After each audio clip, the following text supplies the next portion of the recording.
হরে কৃষ্ণ দর্শক বন্ধুরা, আশা করছি আপনারা সকলেই রাধা মাধবের কৃপায় ভালো আছেন। আজ আমরা শ্রীমদ্ ভগবদ গীতার নবম অধ্যায় রাজগুহ্য যুগের 29 ও 30 নম্বর শ্লোকটি পাঠ করব।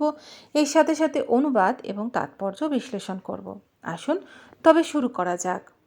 সমাহহম সর্বভূতেষু না মেদস্য হস্তি না প্রিয়া ये ভজন্তি তু মাম ভক্তা ময়িতে তেষু চাপ্যহম।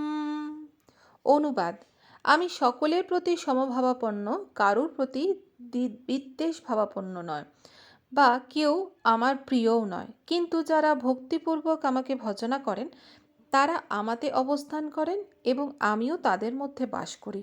তাৎপর্য: এখানে প্রশ্ন উঠতে পারে যে শ্রীকৃষ্ণ যদি প্রতিটি জীবের প্রতি সমভাবাপন্ন হয় এবং কেউ যদি তার বিশেষ প্রিয় না হয়, তাহলে তিনি তার সেবায় নিযুক্ত অনন্য ভক্তের প্রতি কেন বিশেষভাবে অনুরক্ত? কিন্তু এটি ভেদভাব নয়, এটি স্বাভাবিক। এই জড়জগতে কোনো মানুষ মহাদানী হতে পারে, তবুও সে তার নিজের সন্তানদের প্রতি বিশেষভাবে অনুরক্ত। ভগবানের দাবি এই যে প্রতিটি জীবই তার সন্তান, তা সে যে যোনিতেই জন্মগ্রহণ করুক না কেন। তাই তিনি সমস্ত প্রাণীর জীবনের সব রকম প্রয়োজন উদারভাবে পূর্ণ করেন। পাষাণ, স্থল ও জলের মধ্যে কোনো রকম ভেদবুদ্ধি না করে মেঘ যেমন সর্বত্রই সমানভাবে বর্ষণ করেন, ভগবানের করুণা তেমনই সকলের ওপর সমভাবে বর্ষিত হয়। কিন্তু তার ভক্তের ক্ষেত্রে তিনি বিশেষ মনোযোগ প্রদান করেন। এই ধরনের ভক্তের কথা এখানে বর্ণনা করা হয়েছে। তারা কৃষ্ণ ভাবনায় নিয়তই মগ্ন এবং তাই তারা সর্বদাই কৃষ্ণের মধ্যে অপ্রাকৃত স্তরে স্থিত থাকেন। কৃষ্ণ ভাবনা শব্দটির অভিব্যক্তি এই যে এই প্রকার চেতনা সম্পন্ন মানুষ শ্রী ভগবানের মধ্যে স্থিত জীবনমুক্ত যোগী। ভগবান এখানে স্পষ্টভাবে বলেছেন, মইতে, তারা আমাতে স্থিত। স্বভাবত ভগবানেরও তাদের মধ্যে স্থিত থাকেন। এই সম্পর্কে পরস্পর সম্বন্ধযুক্ত এভাবেও এটিকে ব্যাখ্যা করা যায়, ये यथा मम प्रपद्यन्ते तं तथैव ভজাম্যহম। আমার প্রতি শরণাগতি মাত্র অনুসারে আমি তার তত্ত্বাবধান করি। এই অপ্রাকৃত বিনিময় বর্তমান, কারণ ভগবান ও ভক্তবৃন্দ উভয় চৈতন্যময়। একটি সোনার আংটিতে যখন হীরা বসানো হয় তখন সেটি দেখতে অতি সুন্দর লাগে। একত্রিত হবার ফলে সোনা ও হীরা উভয় মোহান্বিত হয়। ভগবান ও জীব নিত্যকাল প্রভাযুক্ত। জীব যখন ভগবত সেবায় উন্মুখ হয় তখন সে সোনার মতন উজ্জ্বল হয়ে ওঠে। ভগবান হচ্ছেন হীরা এবং তাই এই দুটির সমন্বয় অত্যন্ত সুন্দর। শুদ্ধ অন্তঃকরণ বিশিষ্ট জীবকে বলা হয় ভক্ত। পরমেশ্বর ভগবানও আবার তার ভক্তের ভক্ত হয়ে যান। ভক্ত ও ভগবানের মধ্যে যদি এই বিনিময় সম্বন্ধ না থাকে, তাহলে সবিশেষ দর্শনের কোনো অস্তিত্বই থাকে না। নির্বিশেষবাদে পরম তত্ত্ব ও জীবের মধ্যে কোনো বিনিময় হয় না, কিন্তু সবিশেষবাদে তা হয়। এই উদাহরণটির প্রায় অবতারণা করা হয় যে ভগবান কল্পবৃক্ষের মতন এবং এই গল্পবৃক্ষ থেকে যে যা চায় ভগবান তা প্রদান করেন। কিন্তু এখানকার ব্যাখ্যাটি আরও পূর্ণাঙ্গ। এখানে ভগবানকে তার ভক্তের প্রতি বিশেষভাবে পক্ষপাতী বলা হয়েছে। এটি ভক্তের প্রতি ভগবানের বিশেষ কৃপার অভিব্যক্তি। ভক্ত ও ভগবানের এই ভাব বিনিময়কে কর্মফলের অধীন বলে মনে করা উচিত নয়। সেটি দিব্যস্তরে অবস্থিত। সেখানে ভগবান ও তার ভক্তেরা নিত্য ক্রিয়াশীল।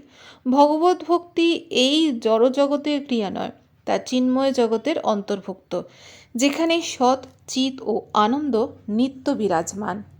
अपि चेत् सुदुराचार भजते मामनन्यभाक् साधुरेव समन्तव्य সম্যগ্যাবসিতো হি সঃ। অনুবাদ: অতি দুরাচারী ব্যক্তিও যদি অনন্য ভক্তি সহকারে আমাকে ভজনা করেন, তাহলে তাকে সাধু বলেই মনে করা উচিত, কারণ তার দৃঢ় সংকল্পের মাধ্যমে তিনি যথার্থ মার্গে অবস্থিত।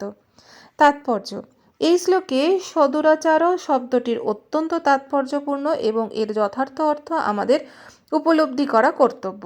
বদ্ধজীবের ক্রিয়া দুই রকমের, নৈমিত্তিক ও নিত্য। দেহের প্রতিপালন অথবা সমাজ ও রাষ্ট্রের বিধান পালনের জন্য অবশ্যই বিভিন্ন ধরনের কর্ম করতে হয়। বদ্ধ জীবনে ভক্তকে এই ধরনের কর্ম করতে হয়। এই প্রকার কার্যকলাপকে বলা হয় নৈমিত্তিক। এছাড়া যে জীব আর চিন্ময় স্বরূপ সম্বন্ধে সম্পূর্ণরূপে সচেতন এবং যিনি কৃষ্ণ ভাবনায় অথবা ভগবত ভক্তিতে নিয়োজিত, তার কার্যকলাপকে বলা হয় অপ্রাকৃত। তার চিন্ময় স্বরূপে এই প্রকার কার্যকলাপ অনুষ্ঠিত হয় এবং পরিভাষায় সেগুলোকে বলা হয় ভগবত ভক্তি। জীবের বদ্ধ অবস্থায় কখনো কখনো ভগবত সেবা এবং দেহ সম্বন্ধী কর্ম একই সঙ্গে সমান্তরালভাবে সম্পাদিত হতে থাকে, কিন্তু তারপর আবার কখনো কখনো এই দুই ধরনের ক্রিয়ার মধ্যে পারস্পরিক বিরোধও হতে পারে।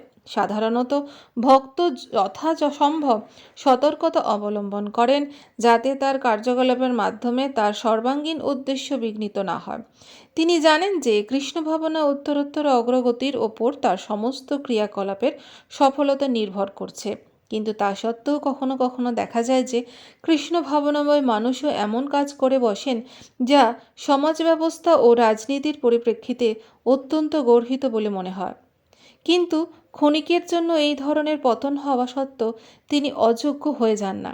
শ্রীমদ্ ভগবতে বলা হয়েছে যে অনন্য ভগবত ভক্তিপরায়ণ মানুষ যদি পতিতও হন, তাহলে অন্তর্যামী ভগবান শ্রীহরি তাকে নির্মল করে পাপমুক্ত করে দেন। জড়কলুষ এতই প্রবল যে এমনকি পূর্ণরূপে ভগবত ভক্তিনিষ্ঠ যোগীও কখনো কখনো তার ফাঁদে পতিত হন। কিন্তু কৃষ্ণ ভাবনা এতই শক্তিসম্পন্ন যে এই ধরনের আকস্মিক পতন তৎক্ষণাৎ পরিশোধিত হয়ে যায়। তাই ভগবত ভক্তির পন্থা সর্বদাই সাফল্য মণ্ডিত হয়। যদি ভক্ত অকস্মাৎ আদর্শ ভগবত মার্গে থেকে চ্যুত হন, তাহলেও তাকে উপহাস করা উচিত নয়। সে কথা পরবর্তী শ্লোকে স্পষ্টভাবে বলা হয়েছে। পূর্ণভাবে কৃষ্ণ ভাবনায় ভাবিত হলে ভক্তের এই আকস্মিক পতন যথাসময়ে রোধ হয়ে যায়। অতএব যে মানুষ কৃষ্ণ ভাবনায় স্থিত হয়ে সুদৃঢ় বিশ্বাসের সঙ্গে হরে কৃষ্ণ কৃষ্ণ কৃষ্ণ হরে হরে, হরে রাম রাম রাম হরে হরে এই মহামন্ত্র জপ করেন, তিনি ঘটনাক্রমে অথবা অকস্মাৎ অধঃপতিত হলেও অপ্রাকৃত স্তরে অধিষ্ঠিত আছেন বলেই মনে করা উচিত। এই সম্বন্ধে সাধুরেবে তিনি সাধু কথাটির ওপর জোর দেওয়া হয়েছে। এই দ্বারা অভক্তদের সাবধান করে দেওয়া হয়েছে যে আকস্মিক পতন হওয়ার জন্য ভক্তকে উপহাস করা উচিত নয়, বরং তাকে সাধু বলেই মান্য করা উচিত। আর মন্তব্য শব্দটিও আরও বেশি জোরালো। এই শ্লোকের বিধান না মেনে যদি আকস্মিকভাবে পতিত ভক্তকে উপহাস করা হয়, তাহলে তা ভগবানের আজ্ঞার অবহেলা করা হবে, হয়তো কি ও অপ্রতিহতভাবে ভগবৎ সেবায় নিয়োজিত থাকাটাই ভগবত ভক্তের একমাত্র যোগ্যতা। নৃসিংহ মহাপুরাণে বর্ণিত আছে, ভগবতী চ হরববন্না চেতা বৃষমৌলি নহপি বিরাজত মনুষ্য না হি সকলশুচ্ছবি কদাচিৎ তিমির পরাভবতা মুপৈতে চন্দ্র। এর অর্থ এই যে কেউ সম্পূর্ণরূপে ভগবত ভক্তিতে রত থাকলেও কখনো কখনো তাকে হীন কর্মে নিয়োজিত হতে হয় বা দেখা যায়। এই ক্রিয়াকলাপগুলিকে চন্দ্রের কলঙ্কের মতন মনে হতে পারে বা মনে করতে হবে। চন্দ্রের কলঙ্ক যেমন আলো বিকিরণের প্রতিবন্ধক হয় না, তেমনি সৎপথ থেকে ভক্তের আকস্মিক পতনও তাকে পাপাত্মায় পরিণত করে না। তবে ভক্তেরও কখনো ভ্রান্তভাবে এটি মনে করা উচিত নয় যে অপ্রাকৃত ভগবত ভক্তিপরায়ণ ভক্ত সমস্ত নিন্দনীয় কর্মে প্রবৃত্ত হতে পারেন। এই শ্লোকে কেবল জড় বিষয়ে সংসর্গজনিত দুর্ঘটনার কথাই বলা হয়েছে। ভগবত ভক্তি প্রকৃতপক্ষে মায়ার বিরুদ্ধে যুদ্ধ ঘোষণা করা সামিল। ভক্ত যতক্ষণ পর্যন্ত না মায়ের সঙ্গে যুদ্ধ করার জন্য যথেষ্ট বল অর্জন করছেন, ততক্ষণ এই ধরনের দুর্ঘটনাজনিত অধঃপতন হতে পারে। কিন্তু পূর্বেই বলা হয়েছে, পূর্ণরূপে শক্তিশালী হওয়ার পরে তার আর কখনো পতন হয় না। এই শ্লোকের সুযোগ নিয়ে পাপাচারে প্রবৃত্ত হয়ে নিজেকে ভক্ত বলে মনে করা কখনোই উচিত নয়। ভগবত ভক্তি সাধন করার পরেও যদি চরিত্র শুদ্ধ না হয়, তাহলে বুঝতে হবে যে সে উত্তম ভক্ত নয়।